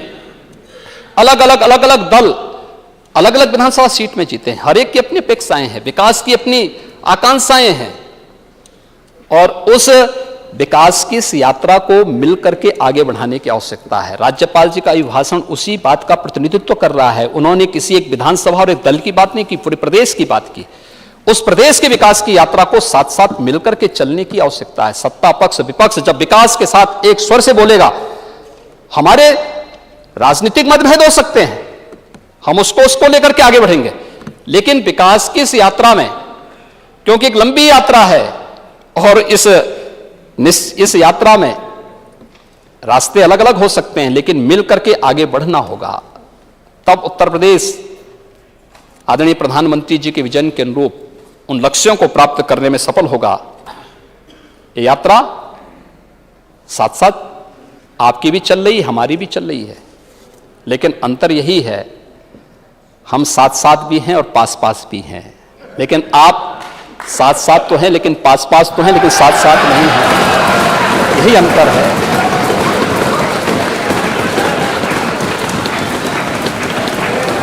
हम में और आप में यही अंतर है। हम पास पास भी हैं और साथ साथ भी हैं। इसमें से बहुत सारे सदस्यों की आप जाति नहीं बता सकते, लेकिन आप पास पास होते हुए भी साथ साथ नहीं हैं, और यही आपकी सबसे बड़ी विफलता है। राज्यपाल जी के भाषण का अगर आप सम्मान किए होते, मुझे लगता है बहुत अच्छा होता। आपने यद्यपि अपने भाषण में कहा, इस बार का उल्लेख किया कि राज्यपाल जी का हमने विरोध नहीं किया। राज्यपाल जी का आपने विरोध नहीं किया, लेकिन आपके माननीय सदस्य नारेबाजी जो कर रहे थे, राज्यपाल गो बैक के नारे लगाए जा रहे थे, आपके समर्थन में नारे लगाए जा रहे थे। ये कोई मंच नहीं था। देखिए, हमें चौका और चौराहे की बात को याद करना होगा। इस सदन में क्या बात होनी चाहिए और चौराहे पे क्या बात होनी चाहिए, दोनों में अंतर होना चाहिए। ये मंच व्यक्तिगत आरोप प्रत्यारोप का मंच नहीं हो सकता है, व्यक्तिगत आक्षेप का मंच नहीं हो सकता है। सम्मान अगर आपका है तो इस पक्ष का भी सम्मान है। दोनों एक दूसरे का सम्मान करके मिलकर के अगर आगे बढ़ेंगे, और राज्यपाल जी का अभिभाषण प्रदेश के विकास के लिए है। अगर हम उस अभिभाषण का विरोध कर रहे हैं तो इसका मतलब हम प्रदेश के विकास का विरोध कर रहे हैं। हम प्रदेश के विकास के बैरियर बनना चाहते हैं। प्रदेश की जनता क्या हमें इसको देख नहीं रही है? और मुझे लगता है जनप्रतिनिधि के रूप में हम लोग अगर इन भावनाओं को एक साथ देख सकें बहुत अच्छा होगा। मुझे प्रसन्नता है कि इतने माननीय सदस्यों ने इस पूरी चर्चा में भाग लिया, और इस चर्चा को आगे बढ़ाने के साथ ही उन्होंने उत्तर प्रदेश देश के अंदर बहुत कुछ कर सकने की क्षमता रखता है। देखिए, इतने रोचक बातें आई हैं, माननीय सदस्य ने हर एक ने कुछ ना कुछ नया कहा है, और जो नया कहा है उन सब पर सरकार अवश्य विचार करेगी। मैं एक बार फिर से सभी माननीय सदस्यों का जिन्होंने इस चर्चा में भाग लिया, उन सब का हृदय से मैं धन्यवाद ज्ञापित करता हूं, खासतौर पर नेता प्रतिपक्ष का। नेता प्रतिपक्ष के साथ ही हमारे जो अन्य दलीय नेता हैं, राष्ट्रीय Lokdal, Sahdev Rajbhar party, Congress party, Bahujan Samaj party, Jansatta party और हमारे सहयोगी दल निषाद राज पार्टी के साथ ही अपना दल एस और अन्य जितने भी हमारे माननीय सदस्य हैं, उन सभी ने जिसने भी चर्चा में भाग लिया उन सबको मैं हृदय से धन्यवाद देता हूं। लेकिन मेरा आप सबसे अनुरोध होगा कि हम सब मिलकर के समवेत स्वर में, समवेत सदन को संबोधित करने के लिए राज्यपाल महोदय आई थी, तो समवेत स्वर से इसको राज्यपाल जी के प्रति कृतज्ञता ज्ञापित करते हुए धन्यवाद प्रस्ताव पारित करके राजभवन में हम राज्यपाल महोदय के समक्ष भेजें कि उत्तर प्रदेश का ये सदन आपके प्रति कृतज्ञता ज्ञापित करता है, आपके मार्गदर्शन के लिए कृतज्ञता ज्ञापित करता है, आपका आभार व्यक्त करता है, और सदन की ओर से हम महामहिम राज्यपाल जी को धन्यवाद ज्ञापित कर सकें। मैं इसका अनुरोध भी माननीय सदन से करूंगा। बहुत बहुत अध्यक्ष जी, आपने इतनी शालीनता के साथ इस सदन को चलाया, बहुत अच्छे ढंग से सदन चल रहा है, अधिक से अधिक सदस्य बोल रहे हैं, और 167 सदस्य किसी चर्चा में भाग लें, ये अपने आप में बहुत एक नया वो है प्रयोग। यहां की प्रोसीडिंग, मैं तो आपसे अनुरोध करूंगा कि यहां की जो प्रोसीडिंग राज्यपाल के चर्चा के साथ ही जो चर्चा अभी आगे हमारे बजट पे भाषण हो, बजट की चर्चा आगे बढ़ेगी, इसकी भी प्रोसीडिंग बना करके हिंदी इंग्लिश में इसका ट्रांसलेट करते हुए हर विधानसभा को और संसद की लाइब्रेरी को भी भेजना चाहिए लोग, क्योंकि ये जो चीज आ रही है, मैंने पहले भी कहा था कि जो चर्चा हमारे माननीय सदस्य करते हैं, हो सकता है भाषा में कोई टूट फूट हो सकती हो, लेकिन उसके भाव में कहीं कोई किसी प्रकार का वो नहीं है, बहुत पवित्र भाव है, बहुत पवित्र भाव के साथ वो काम करता है, विपरीत परिस्थितियों में काम करता है, कोई अधिकार न होते हुए भी जनता की जलालत को झेलता है और फिर वहां काम करता है, फिर अपनी बात को रखने के लिए आता है। उन परिस्थितियों में भी वह जिस बात को बोलता है तो उसका सम्मान भी हो, और फिर उसको हम भेजें। सरकार के पक्ष में भी हमें, सरकार के स्तर पर भी इस बात को कहूंगा कि अलग अलग विभाग उन बातों को नोट करके उस पर उस कार्रवाई को आगे बढ़ाएंगे जिन विभागों से संबंधित वो मुद्दे हैं और जिनको लेकर के माननीय सदस्यों ने इन मुद्दों को आगे बढ़ाया है। मैं एक बार फिर से आपका इस सदन को इतने अच्छे ढंग से आगे बढ़ाने के लिए हृदय से आभार व्यक्त करता हूं। माननीय नेता प्रतिपक्ष को, अपने सभी दलीय नेताओं को हृदय से धन्यवाद देता हूं। विश्वास करता हूं कि सदन की गरिमा को हम इसी रूप में बना के रखेंगे। धन्यवाद। डॉक्टर मंजू शिवाज, डॉक्टर मंजू शिवाज महोदय, अध्यक्ष महोदय, ये कोई डिबेट तो हो नहीं रही। नहीं, मेरा महोदय स्पष्टीकरण तो होगा नहीं, संशोधन मेरा तो ये पेश रिक्वेस्ट है, अगर जिस समय बजट भाषण के ऊपर तो कोई स्पष्टीकरण हो सकता है, राज्यपाल के भाषण के ऊपर क्या? अध्यक्ष महोदय स्पष्टीकरण नहीं, मेरा ये निवेदन है और संशोधन के साथ उन्होंने अपनी बात कही, यही पूरी तरीके से कही। अध्यक्ष महोदय, यही परंपरा उसमें बजट के ऊपर है, राज्यपाल के भाषण के ऊपर कोई परंपरा है। अध्यक्ष महोदय, आपको एक आधा स्पष्टीकरण पूछ लीजिए, कोई भाषण नहीं। सदन ने बहुत लंबा भाषण दिया और बहुत सारी बातें उसमें आ गई हैं, लेकिन जो संशोधन जो मैंने अपने भाषण में कहा उन बातों को अभी भी छुआ नहीं गया है। और इसके दौरान नेता सदन ने हमारे चाचा की बहुत चिंता की। अभी तक तो मेरे चाचा थे, लेकिन अब तो नेता सदन भी उन्हें चाचा बोल रहे हैं। और जो आंकड़े स्पष्टीकरण नेता प्रतिपक्ष को एक आधा स्पष्टीकरण पूछे, जो आंकड़े अध्यक्ष जी दिए गए हैं कोविड चाचा के बारे में स्पष्टीकरण मत पूछे कि किसके हैं। मैं उसी में पूछ रहा हूं मैं। अध्यक्ष महोदय, अभी कोरोना को लेकर के अध्यक्ष जी आंकड़े दिए गए मुझे, लेकिन नेता सदन ने एक आंकड़ा नहीं दिया कि जिस समय कोरोना सबको हो रहा था, नेता सदन को भी हुआ, कोरोना मुझे भी हुआ। मैंने टीका नहीं लगवाया, लेकिन उन्होंने वैक्सीन लगवाया, उसके बाद भी हो गया। कोई स्पष्टीकरण ले लीजिए, ये डिबेट नहीं हो सकता, कोई स्पष्टीकरण ले लीजिए प्लीज। और फिर सवाल यह है, जी मैंने बीजेपी का वैक्सीन क्यों कहा? दुनिया इस वैश्विक महामारी की चपेट में आ गई, हर जगह वैक्सीन लगी। अमेरिका के राष्ट्रपति जी का देख लीजिए, उन्होंने सर्टिफिकेट में तस्वीर नहीं लगाई। यूरोप में किसी भी प्रेसिडेंट प्राइम मिनिस्टर की तस्वीर नहीं लगी। हमारे पड़ोसी देश वो तो वहां लगी है ना, यहाँ से चीन में नहीं लगी। नहीं, आप बात वहीं पर है। नहीं, बात वहीं पर है। स्पष्टीकरण पूछना है, नेता प्रतिपक्ष को अधिकार है, अध्यक्ष नेता प्रतिपक्ष को अधिकार है भाषण देने का, उसके ऊपर भाषण के ऊपर भाषण नहीं हो सकता। हमारे देश में तस्वीर लगी और मैंने वो तो फिर वो देंगे, ये तो नेवर एंडिंग। कई मौकों पर मैंने कहा, ये तो कभी भी समाप्त नहीं हो सकता। मैं स्पेसिफिक मांगूंगा, बहुत स्पेसिफिक बोलूंगा। अध्यक्ष महोदय, बहुत स्पेसिफिक कहूंगा, क्योंकि बहुत सारी बातें कही हैं जो सदन के सामने संज्ञान में आनी चाहिए। तो अगर सर्टिफिकेट में तस्वीर नहीं लगी होती तो शायद सबसे पहले मैं खड़ा होकर के वैक्सीन लगवा लेता। क्या दुनिया के किसी देश ने वैक्सीन लगवाई? कोई स्पष्टीकरण नहीं। और जो तस्वीरें आई थी वैक्सीन में, शायद नेता सदन, पूरी दुनिया ही लगा रही है। नेता सदन हमारे तस्वीर तो लॉकडाउन सिंह से नहीं मिले होंगे। एक गर्भवती मां जो नेपाल से चली और भारत में लॉकडाउन लग गया, वो भारत में नहीं आ पाई, और जब वो पीछे नेपाल में जाना चाहती थी तो वो नेपाल नहीं पहुंच पाई। गर्भवती थी, उसके बेटा पैदा हुआ, जहां पर बेटा पैदा हुआ सब लोगों ने मिलकर के नाम उसका लॉकडाउन कर दिया। अगर किसी ने उस परिवार की मदद की थी तो समाजवादी पार्टी ने जाकर के उस बेटे की मदद की थी। एक गर्भवती मां जो महाराष्ट्र से चल करके आई थी, चलते ललितपुर पहुंच गई। क्यों नहीं? आपने अध्यक्ष महोदय, आपने कहा कि सब मजदूरों की मदद इसका कोई जवाब मैं एक लंबी सूची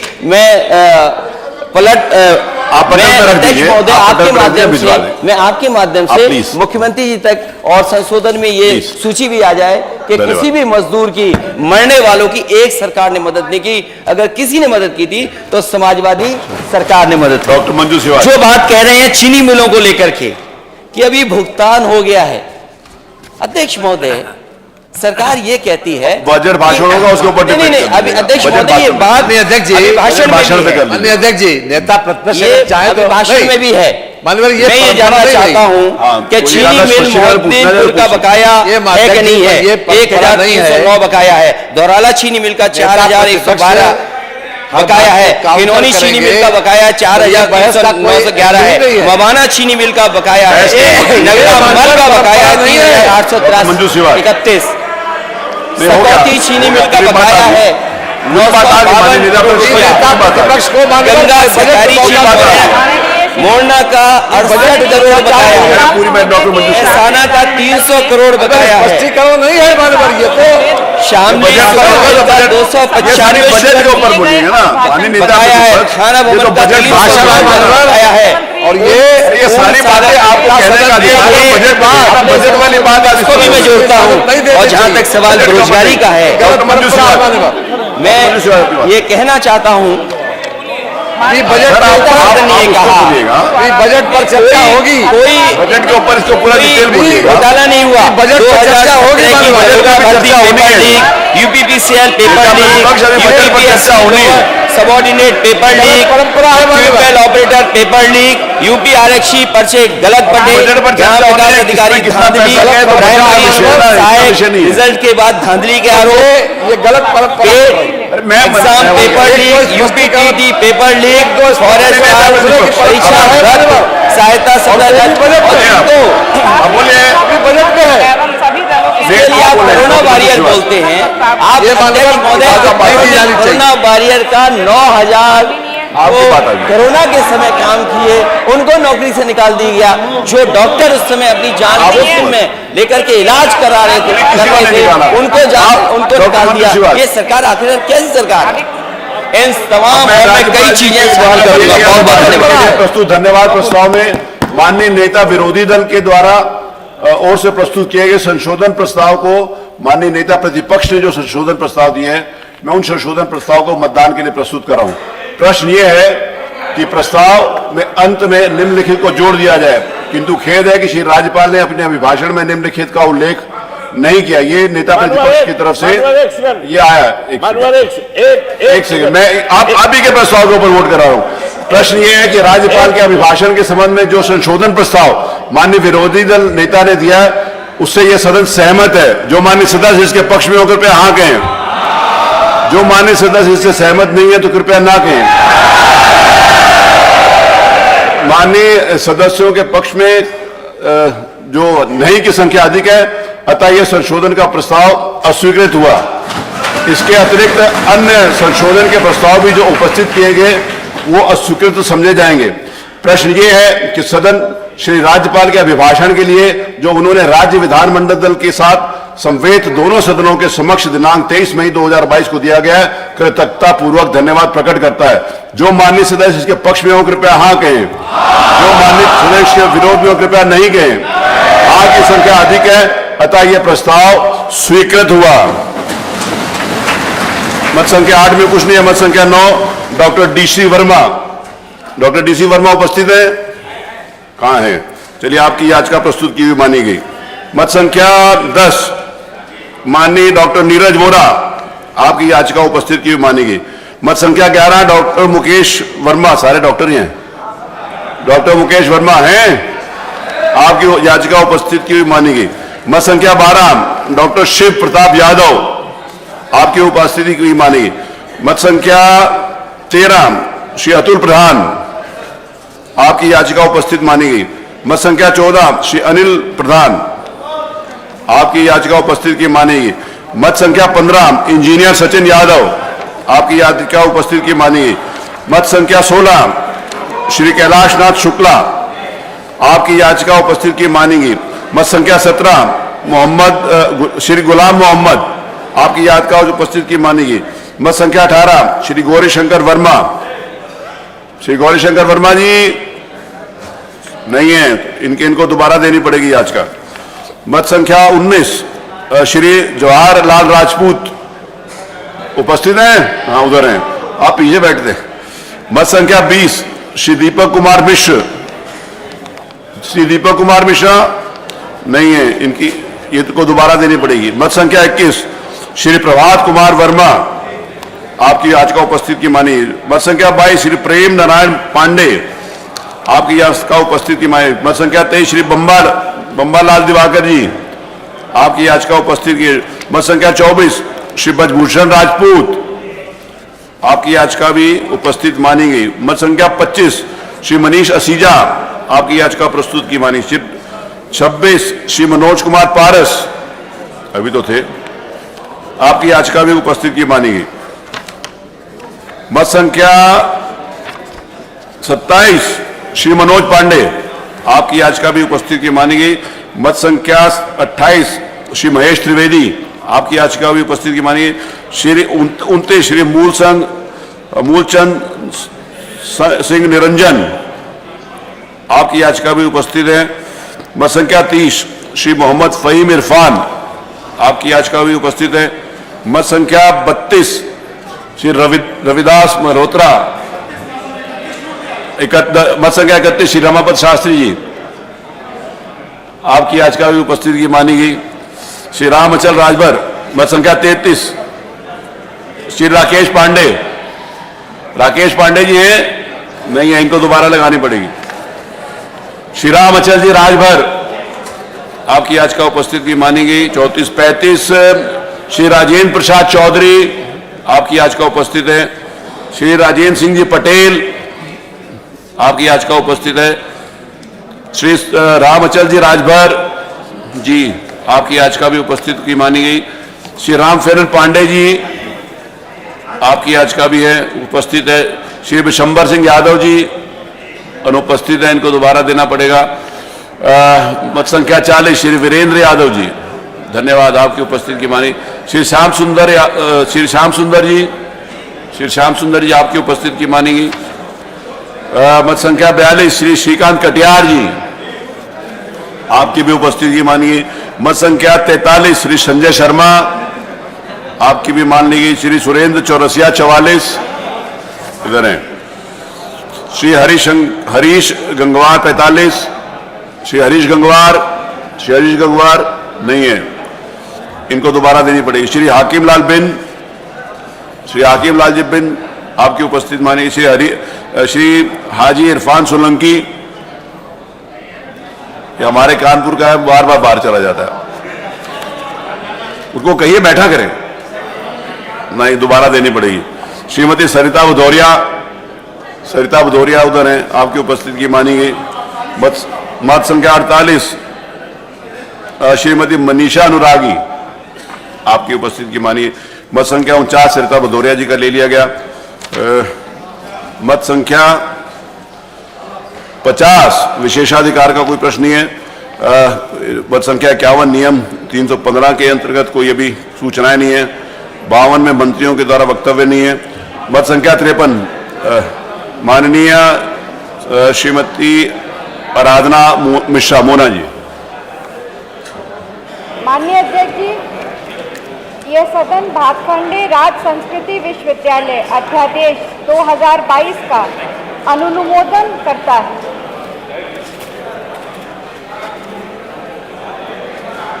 जी अब इस पे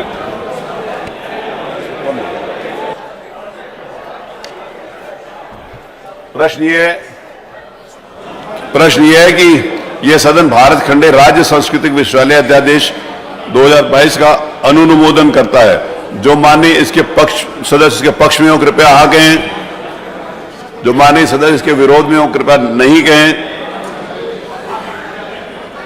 नहीं की संख्या अधिक है, अतः यह प्रस्ताव अस्वीकृत हुआ। जो माननीय सदस्य इसके पक्ष में ना हो कृपया नहीं कहें। सुन लिया, अब सुनाई पड़ा। अतः यह प्रस्ताव अस्वीकृत हुआ। मत संख्या 54 श्री उमाशंकर सिंह जी। अरे विचार करने के लिए बोलेंगे तब, विचार करने के लिए बोलेंगे तब विचार करेंगे ना।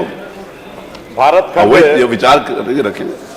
संस्कृत विश्वविद्यालय विधेयक 2022 को इस सदन की एक प्रवर समिति के सुपुर्द कर दिया जाए, जो अपना प्रतिवेदन 1 माह के अंदर प्रस्तुत करें। समिति के सदस्यों के नाम बाद में दिए जाएंगे। बोलते हैं ना, बोलिए आप बोलिए, आपके बाद मंत्री जी बोले। क्योंकि मुझे लग रहा है कि हम लोग इसमें थोड़ा बहुत जल्दीबाजी कर रहे हैं। बहुत बार क्योंकि आप काफ़ी वरिष्ठ हैं और हम विगत दिनों से देखते आ रहे हैं। अभी 2 दिन पहले हम लोग इसको कार्य मंत्रणा में इस विधेयक को रखने के लिए हम लोग कार्य मंत्रणा से अनुमोदित किए। जितनी जल्दीबाजी में माननीय अध्यक्ष जी यह हमारे बीच आया है विधेयक, मुझे लगता है कि जो प्रवर समिति भी है, प्रवर समिति का गठन भी इसीलिए किया गया है कि कोई भी विधेयक पहले उस समिति में जाता है तो जो भी उसमें कुछ कमियां रह जाती हैं उस कमियों को उसमें दूर कर लेता है, ताकि फिर अभी हम देखते हैं कि आज हमने उसको उस विधेयक पर चर्चा किया, विधेयक को पास किया, बहुमत के आधार पर हम पास कर देते हैं, लेकिन फिर अगले ही कुछ दिनों में हम उसमें संशोधन लेके आते हैं। इसके लिए मेरा केवल आपके माध्यम से आग्रह है कि क्यों ना हम इसको एक प्रवर समिति को के लिए सुपुर्द कर दें, जिससे कि फिर बाद में गहन विचार हो करके फिर इस पे हम बाद में फिर इसका हम इस विधेयक को पास करेंगे। मैं प्रस्ताव करता हूं कि भारत खंड ए संस्कृत विश्वविद्यालय विधेयक 2022 को एक प्रवर समिति के सुपुर्द कर दिया जाए, जो अपना प्रतिवेदन 1 माह के भीतर प्रस्तुत कर दे। जो माननीय सदस्य के पक्ष में हो कृपया हाँ कहें, जो माननीय सदस्य के विरोध में हो कृपया नहीं कहें। नहीं की संख्या अधिक है, अतः यह प्रस्ताव अस्वीकृत हुआ। प्रश्न यह है कि भारत खंड संस्कृत विश्वविद्यालय विधेयक 2022 पर विचार किया जाए। जो माननीय सदस्य इसके पक्ष में हो कृपया हाँ कहें, जो माननीय सदस्य इसके विरोध में हो कृपया नहीं कहें। हाँ की संख्या अधिक है, अतः यह प्रस्ताव स्वीकृत हुआ। खंडशः विचार। प्रश्न यह है कि खंड 2 से 79 तथा खंड 1 प्रस्तावना व शीर्षक इस विधेयक के अंग माने जाएं। जो माननीय सदस्य इसके पक्ष में हो कृपया हाँ कहें, जो माननीय सदस्य इसके विरोध में हो कृपया नहीं कहें। नहीं बोल तो दो, अगर नहीं कहना था, नहीं तो सर्वसम्मति से हो जाएगा। हाँ की संख्या अधिक है, अतः खंड 2 से खंड 3 खंड 1 प्रस्तावना व शीर्षक इस विधेयक के अंग माने जाएंगे। मत संख्या 55 माननीय संस्कृति मंत्री। माननीय अध्यक्ष जी, आपकी अनुमति से मैं प्रस्ताव करता हूं कि भातखंडे संस्कृत विश्वविद्यालय विधेयक 2022 को पारित किया जाए। प्रश्न ये है कि भरतखंडे विश्वविद्यालय विधेयक 2022 पारित किया जाए। जो माननीय सदस्य के पक्ष में हो कृपया हाँ कहें, जो माननीय सदस्य इसके विरोध में हो कृपया नहीं कहें। हाँ की संख्या अधिक है, अतः ये विधेयक पारित हुआ। मत संख्या 26 श्रीमती 56 सॉरी है। हाँ श्री आराधना मिश्रा जी, श्री वीरेंद्र चौधरी जी, हाँ पढ़िए। यह सदन उत्तर प्रदेश निजी विश्वविद्यालय संशोधन अध्यादेश 2022 को अनुमोदित करता है। प्रश्न यह है कि यह सदन उत्तर प्रदेश निजी विश्वविद्यालय संशोधन अध्यादेश 2022 का अनुमोदन करता है। जो माननीय सदस्य के पक्ष में हो कृपया हाँ कहें। जरा जोर से बोलो। जो माननीय सदस्य इसके विरोध में हो कृपया नहीं कहें।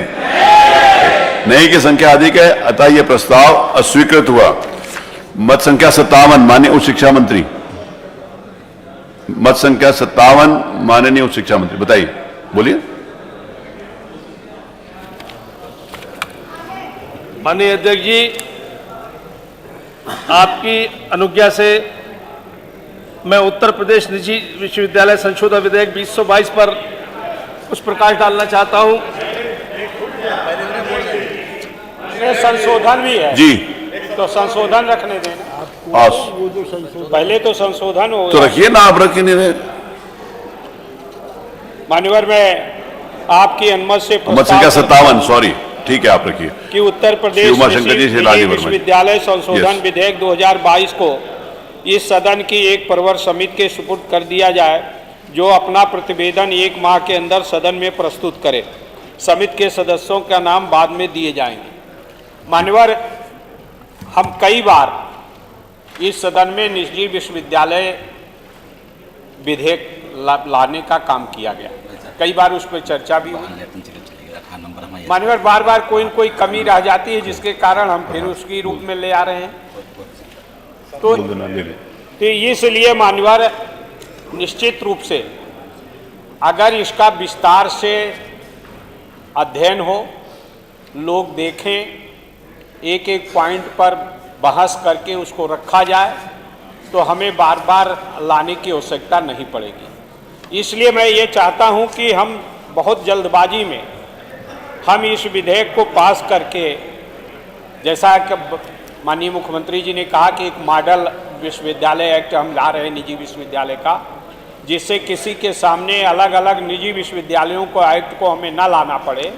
ठीक है, अगर उस नियत से एक मॉडल एक्ट आना चाहिए जिससे उस सीमा को जो पूरा करता हो कोई भी और वो उसको मान्यता मिल जाए, इसके लिए इसका तो मैं समर्थन करता हूँ, लेकिन उसमें जो शर्तें रखी जाएं, जो उसके लिए एक सूची बनाई जाए, कितना एकड़ जमीन होना चाहिए, इसे सुविधा होना चाहिए, तो निश्चित रूप से एक वो सर्वमान्य होना चाहिए। इसलिए इस पर विस्तार से चर्चा होनी चाहिए। इसलिए अगर परवर समिति के पास जाएगा, उसके माननीय मंत्री जी अध्यक्ष होंगे, सदन के सभी मेंबर जो है, तमाम पार्टियों के मेंबर भी उसके सदस्य होंगे, और उस समिति में बैठकर जब चर्चा होगी, उसके एक एक खंड को जब पढ़ेंगे, जानेंगे, और उसके बाद अगर सबके सुझाव को सम्मिलित करते हुए एक मॉडल एक्ट बनेगा, तो ज़्यादा सार्थक साबित होगा, ऐसा मेरा मानना है।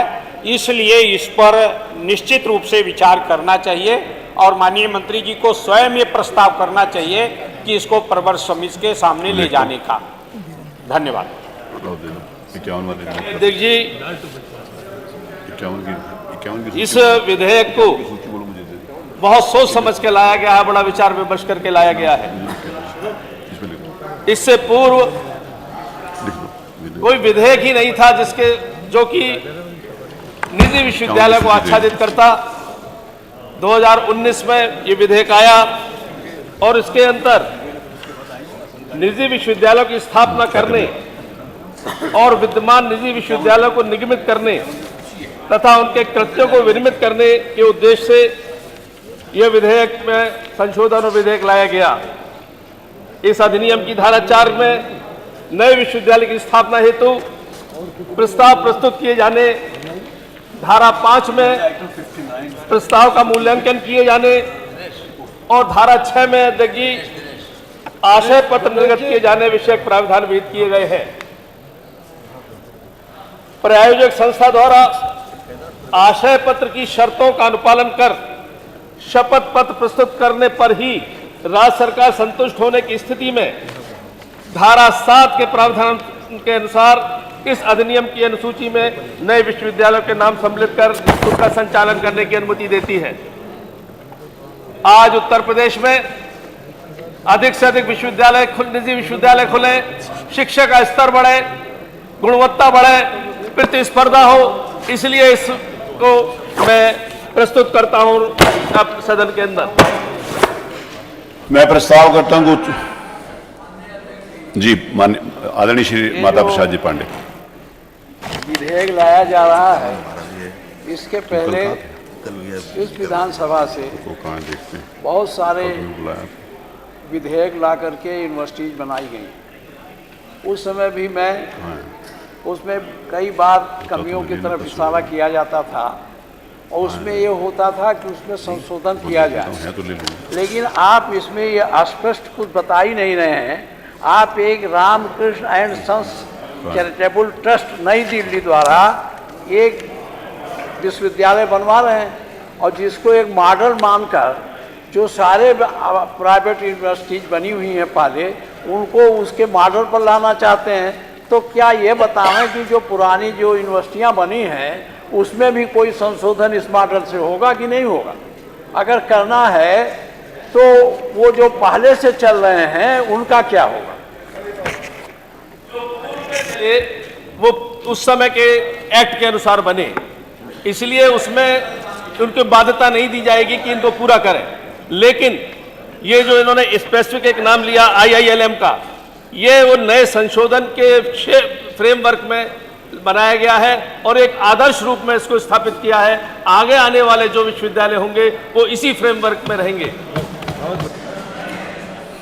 मैं प्रस्ताव करता हूं कि उत्तर प्रदेश निजी विश्वविद्यालय संशोधन विधेयक 2022 को एक प्रवर समिति के सुपुर्द कर दिया जाए, जो अपना प्रतिवेदन 1 माह के भीतर प्रस्तुत करे। जो माननीय सदस्य इसके पक्ष में हो कृपया हाँ कहें, जो माननीय सदस्य इसके विरोध में हो कृपया नहीं कहें। नहीं की संख्या अधिक है, अतः यह प्रस्ताव अस्वीकृत हुआ।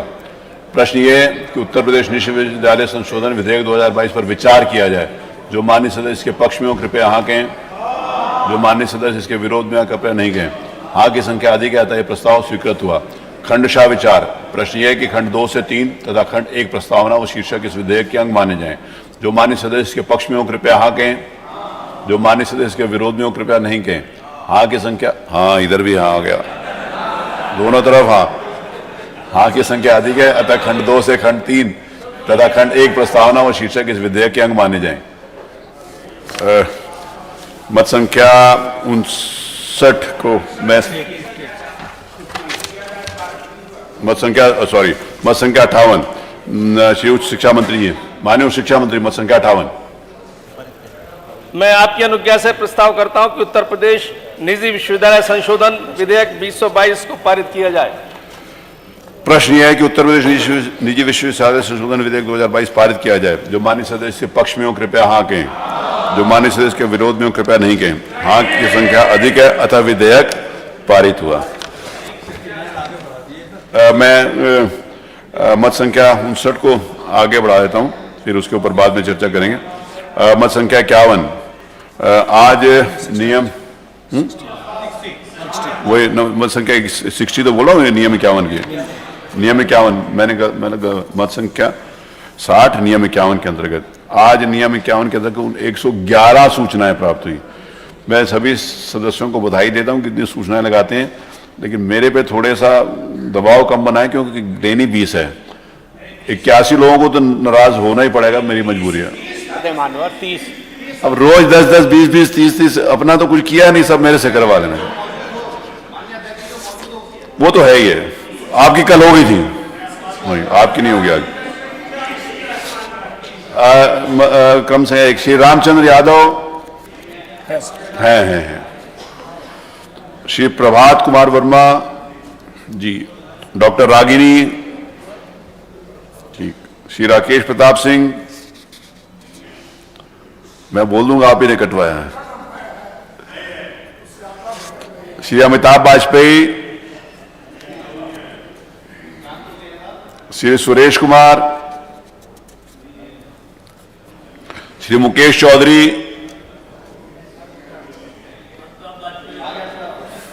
चलिए अमिताभ वाजपेयी के ले लिया आगे। श्री मुकेश चौधरी, नहीं आगे बोलते बोलते आगे सर पक्ष नहीं दे। मुकेश चौधरी जी नहीं है। श्री प्रदीप कुमार चौधरी, श्री प्रदीप कुमार चौधरी,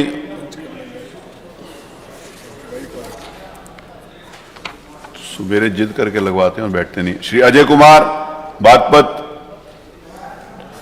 श्री मनोज कुमार पांडे, श्री फरीद महफूज जी, श्री जयप्रकाश अंचल, श्री अजय सिंह बस्ती, श्री राजेंद्र प्रसाद चौधरी, श्री ओम प्रकाश सिंह, श्री वीरेंद्र यादव, श्री पंकज गुप्ता, श्री ब्रजभूषण राजपूत, 18, श्री हृदय नारायण सिंह पटेल नहीं है, श्री जयप्रकाश निषाद, आपका रोज थोड़ी लेंगे, ये भी नहीं है, 2, तो कितने, अरे देख तो ले कितने लोग एब्सेंट हैं, अरे सर देख ले कितने लोग एब्सेंट हैं, 1 2 3 4 5 6 7 8 8 9 10। मुकेश चौधरी हैं, मुकेश चौधरी जी हैं, उनका ले लिया जाएगा मुकेश चौधरी। अब बचे 7 लोग। आपका, हाँ, इनका आपका मानी इंद्रजीत जी सरोज ले लिया जाए, आपका ले लिया जाए मानी उमाशंकर जी, मानी चौधरी जी का ले लिया जाए, आपका मानी ये क्या कहते हैं लालजी वर्मा जी का हो गया। 4 इधर हो गए, 3 इधर लेंगे, रवि जी का ले लिया जाए, उनका प्रिंस का ले लिया जाए 2, पांडे जी का ले लिया जाए 3 और आपका 4। चलिए हो गए, पूरे हो गए, 20 हो गए, धन्यवाद, 20 हो गए। अब चलते हैं, अब मत संख्या 61 मंत्री लोक निर्माण मंत्री का वक्तव्य। माननीय मंत्री जी पढ़े, एक लाइन पढ़ दे, मैं पढ़ा हुआ मान लूंगा। एक लाइन। बांदा से कानपुर वाया, चला वो पढ़ा हुआ मान लिया गया। मत संख्या 62 जनपद मुरादाबाद से माननीय इरफान फहीम जी का वक्तव्य 62, मत संख्या 62। माननीय संसदीय कार्य मंत्री जी एक लाइन पढ़ लीजिए। हैं, पढ़ लिया, माननीय है पीछे मंत्री जी, माननीय अध्यक्ष जी, वो है पीछे मंत्री, पढ़ा हुआ मान लिया गया। मत संख्या 63 जनपद बरेली में दूषित पेयजल के बारे में हो गया, चलिए पढ़ा हुआ मान लिया गया। जनपद सहारनपुर में, सहारनपुर से संबंधित मेडिकल कॉलेज से संबंधित माननीय मंत्री जी, मेडिकल कॉलेज से संबंधित माननीय मंत्री जी, उप मुख्यमंत्री 64, मत संख्या 64। अरे पढ़िए, उसी में से पढ़िए, चलिए पढ़ा हुआ मान लिया गया। अभी बुला दूं। जनपद कानपुर में गोविंद नगर विधान सुरेंद्र मैथानी जी के द्वारा नगर विकास मंत्री जी, चलिए पढ़ा हुआ मान लिया गया। मत संख्या 66 माननीय जल शक्ति मंत्री जी, पढ़ा हुआ मान लिया गया। जनपद, ये सिर्फ वक्तव्य, केवल वक्तव्य के लिए था। जनपद गाजीपुर में चिकित्सा शिक्षा मंत्री जनपद 67, एक लाइन पढ़ दीजिए, पढ़ा हुआ मान लिया गया। एक मोहम्मद फहीम इरफान जी पूछना चाहते हैं, मोहम्मद फहीम इरफान जी आप पूछ लीजिए, क्या पूछना है? मत संख्या 62 पे कुछ स्पष्टीकरण चाहते हैं, वक्तव्य था, स्पष्टीकरण चाहते हैं, बता दें। मैं आप संसदीय कार्य मंत्री जी का माननीय अध्यक्ष जी के माध्यम से कहना चाहता हूं, बड़े काबिल एहतराम माननीय संसदीय कार्य मंत्री जी हैं। विधानसभा बिलारी में बड़ी समस्या ये है, केवल वक्तव्य है, प्रशासनिक भवन हमारे यहाँ नहीं बना हुआ है। हमारे यहाँ एसडीएम डॉक्टर सचिन, वो केवल वक्तव्य है, दैट इज ओनली वक्तव्य, उसके ऊपर प्रश्न नहीं पूछ सकते, केवल उस पर लिखा हुआ केवल वक्तव्य। कोई भवन माननीय मंत्री जी हमारे यहाँ आप ये समझा देते हैं। हालात ये हैं कि कुछ लोग तो गेस्ट हाउस में रुकते हैं, और कुछ लोग अपना किराए के मकान में रुकने की कोशिश करते हैं कार्य मंत्रणा और हमारे बिलारी का थाना भी पूरी तरीके से ध्वस्त होने के बाद वहाँ पर कार्य सुचारू रूप से चालू नहीं है। मैं आपसे विनम्र निवेदन करना चाहता हूँ, क्योंकि पुलिस एक ऐसी व्यवस्था होती है जो काफ़ी, क्योंकि आप माननीय मुख्यमंत्री जी का आदेश हुआ है कि सभी को हेडक्वार्टर्स पर रहना है, तो तहसीलदार साहब, एसडीएम साहब, सीओ साहब, कोतवाल साहब, इन व्यवस्थाओं से मैं आपसे विनम्र निवेदन करना चाहता हूं और माननीय अध्यक्ष जी आपके माध्यम से ये गुजारिश करना चाहता हूं माननीय मंत्री जी से कि मुझे इसके लिए कम से कम कुछ टाइम बाउंडेशन कर दें। और एक गुजारिश और करना चाहूँगा, पिछली सरकार में हमारे वालिद मोहतरम हाजी इरफान साहब ने अपने प्रस्ताव पर अग्निशमन केंद्र बनवाया था। उस अग्निशमन केंद्र पर जब उसका उद्घाटन हुआ तो वहाँ पर एक विधायक होने के नाते जब उसका इनॉग्रेशन हुआ तो माननीय मंत्री जी हमको उसमें नहीं बुलवाया गया। तो मैं ये भी चाहूँगा कि इस तरीके की योजनाओं में अगर कोई काम करना चाहे या हम करें तो उसमें आपके माध्यम से कि इस तरीके का आपकी तरफ से एक निर्देश भी हो जाए। तो आखिर में माननीय अध्यक्ष जी, मैं माननीय मंत्री से फिर अदब से गुजारिश करूंगा कि बड़ी परेशानी का सामना है बिलारी में। एसडीएम साहब को रुकने की व्यवस्था नहीं है, सीओ साहब को रुकने की व्यवस्था नहीं है, हमारे यहाँ पर जो तहसीलदार साहब और नायब साहब के लिए कोई व्यवस्था नहीं है। तो माननीय अध्यक्ष जी, क्योंकि जिस तरीके से आप देखिए कि रात भर हम लोग भी क्योंकि लगातार फ़ोन करते हैं, अब मुख्यमंत्री जी का सराहनीय एक इस तरीके का कदम है कि कोई भी अपने, क्योंकि जो अगर मुरादाबाद से आते हैं तो वो मुरादाबाद में नहीं वापस जाएंगे, बिलारी पर ही रहेंगे। तो उस क्रम में मैं माननीय मंत्री जी से, माननीय अध्यक्ष जी आपसे गुजारिश करूंगा कि मंत्री जी बस ये बता दें कि ये हमारे जो आवास हैं ये कब तक बनेंगे। ये हर हालत में बड़ी ज़रूरत का सामान है और थाने में ना बैरिक है, ना महिलाओं के बैठने की व्यवस्था है, ना कैदियों को रोकने की व्यवस्था है और ना ही कोई और व्यवस्था है। तो मैं मंत्री जी आपसे गुजारिश, माननीय मंत्री जी इसका जवाब देंगे? हाँ हाँ, इसका जवाब दे माननीय मंत्री जी। ये जो माननीय विधायक जी ने बताया है, आपके माध्यम से मैं कहना चाहता हूं कि ये शासनादेश है कि इस क्षेत्रीय विधायक को इस प्रकार के कार्यक्रमों में जरूर आमंत्रित भी किया जाए और इसको हम जरूर दिखवा लेंगे कि आपको पूरे सम्मान के साथ आमंत्रित किया जाए सभी लोगों के लिए। और जहां तक इसकी बात है मान्यवर, ये जमीन दिखवाना पड़ेगी मान्यवर कि जमीन उपयुक्त है, कहाँ तक उपयुक्त है, और तभी हम इसके बारे में कुछ कह पाएंगे। लेकिन जो बात आपने कही विधायकों का, तो पूरा सम्मान, हम इसके लिए अलग से इंस्ट्रक्शन जारी कर देंगे। आज सुबह भी हमने एक बात कही थी और अभी भी कि क्षेत्रीय विधायक को तो जरूर बुलाना चाहिए उसमें पूरे सम्मान के साथ। मंत्री जी एक छोटी सी बात बताना चाहूंगा, थाने में जगह बहुत है, थाने में जगह बहुत है, क्योंकि अभी एक बात सुने, जमीन उपलब्ध नहीं है और उसको अब अभी से आप टाइम बाउंड चाहते हो कि हम अभी ये कह दें कि इतने समय में बन जाए, तो ये कैसे कह सकते हैं? अगर जमीन उपलब्ध हो जाएगी, अगर अरे लिखा पढ़ी में तो आ जाए ना, उपलब्ध आपके कहने से नहीं होगा ना, जब वहां से आएगा सूचना तभी मानेंगे ना। मैं हम इसको दिखवा लेंगे, बता तो दिया, क्योंकि सीओ। अच्छा, बहुत बहुत शुक्रिया। चलिए अब हम उठते हैं कल सवेरे 11 बजे तक।